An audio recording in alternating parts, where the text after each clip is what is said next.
Yo, what is good, YouTube? Welcome back to another JC2K video. In today's video, we're going to be ranking every single Tesla season card that matters, at least, from worst to best here in NBA 2K25 MyTEAM. Before we hop into the video, if you haven't already, make sure you hit that subscribe button. Help me push towards the 40,000 subscriber mark on the channel. I'm uploading every single day, multiple videos a day. Would really appreciate it if y'all do subscribe. Without further ado, let's hop right into it. So, in this drop, we got LeBron and Penny. We got some other pink diamonds, 3 diamonds, including Boris Diaw, Reggie Lewis, Marcus Smart, and then also a bunch of other cards. Now, in all honesty, the rest of the other cards don't really matter. I think Bones Highland is a decent salary cap offensive point guard. Derek Lively is like a really good salary cap backup center. That's about, I mean, Damari Carroll's a decent emerald for salary cap as well. Scottie Pippen's a good ruby, but like these cards aren't really gonna matter. It's basically only the diamond and up that actually matter for like making people's real teams and stuff like that. So we're gonna start with the worst card from today's drop, which is in fact Yao Ming, in my opinion.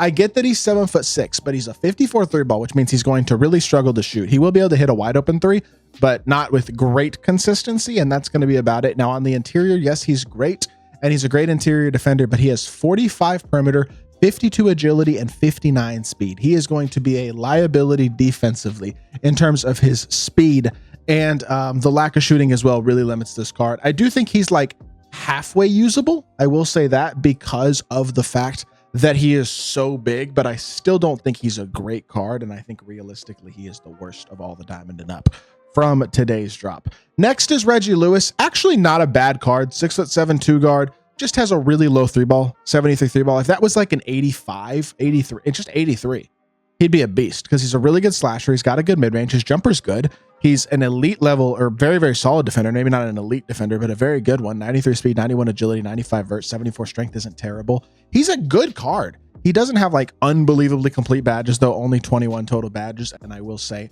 that really low 3 ball is going to hurt the card, the shooting guard position.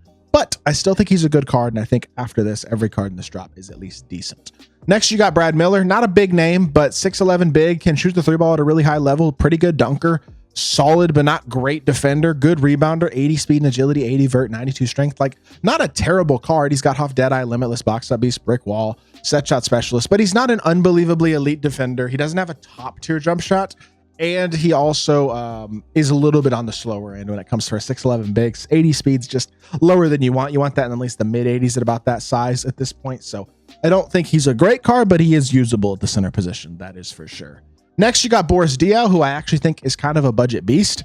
Card you can get for less than 40,000 MT right now with a 93 ball, 90 driving layup, 90 post game, 90 free throw, 85 standing and driving dunk, 91 block, 90 steal perimeter and interior, 91 rebounding, 90 speed, swivel ball and agility, as well as vert, and a 91 strength. Basically 90 plus on everything important besides the dunking, which are all 85. He's got hot post locked, unpaint prodigy, post powerhouse, and set shot specialist, and 27 gold badges, including most of the other important badges in the game. Does not have posterizer, break starter, handles for days, immovable, shifty shooter, lightning launch, on ball menace though. So he has a ton of total badges, but he's missing some key ones.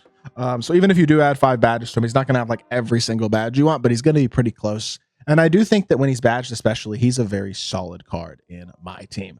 Next, at the number okay, so this is number 5 now. I'm sorry. Number 5 card on this list is going to be Steve Smith. On paper, this card's a beast. A very good shooting 6'8" small shooting guard with a 90 driving dunk, 86 ball handle, solid all-around defender with good interior, 89 speed and agility, 88 vert, 75 strength. Like a solid all-around card. But I will say he's got 21 total badges. He does have 8 Hoffs, including a bunch of good defensive, or a bunch of good shooting ones, challenger, off-ball pest, physical finisher, strong handle as well.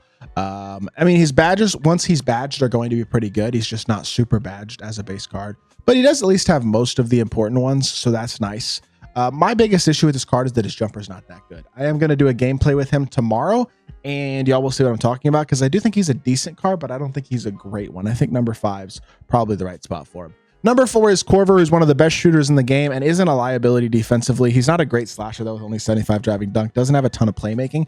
And he's an okay but not great defender. But he is an absolutely incredibly elite shooter. So, yes, he may not be elite in other areas, but he's good enough defensively to hold his own, I think. And that's enough to make him viable with how incredible of a shooter is. Obviously, he has amazing shooting badges, but his jumper's also one of, if not the best jumpers in my team. He is an awesome card.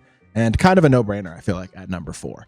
Number 3, Marcus Smart. This card is slept on. 92 offense, 99 defense, Has an 89 driving layup, 87 mid-range, 86 three-ball, 90 driving dunk, really good release, decent movement, 97 steal, 97 perimeter, 90 interior, 94 speed, 97 agility, 95 vert, 73 strength. Isn't terrible on a PG either. I did upgrade the badges on my Marcus Smart because I'm keeping him as my backup point guard, but an incredible buyout card. Off-post lockdown challenger glove, physical finisher, mini marksman, lightning launch, on-ball menace, and paint patroller with badges like Deadeye, Limitless, Unpluckable, shifty shooter, and then I believe the last one that I added was maybe a movable enforcer. I think those are the ones that I added to this card. With badges added, he is a very complete elite all-around PG and definitely the best value card from today's drop, and it's not even close. But then you have the two opals. Number 2 card in this list, in my opinion, number 2 card from the drop is Penny Hardaway.